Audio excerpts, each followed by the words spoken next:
नमस्कार. आजकाल आपण छोट्या छोट्या आजारांसाठी लगेच औषध घेतो. पण काय आपल्याला माहीत आहे का की आपल्या शरीरामध्ये स्वतःला बरं करण्याची प्रचंड शक्ती असते.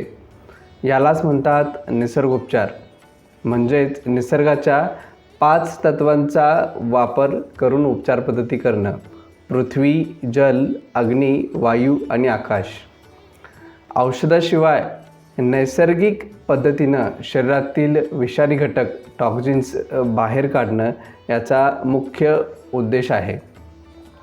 मातीच्या उपचार पद्धती, पाण्याच्या उपचार पद्धती, उपवास चिकित्सा, नैसर्गिक आहार, acupuncture, physiotherapy, cupping therapy, manipulative therapy यासारख्या उपचार पद्धतीद्वारे केवळ आजार बरे होत नाहीत, तर आपल्या शरीरातील रोगप्रतिकारक शक्ती वाढते, तसेच जीवन ऊर्जा वाढते.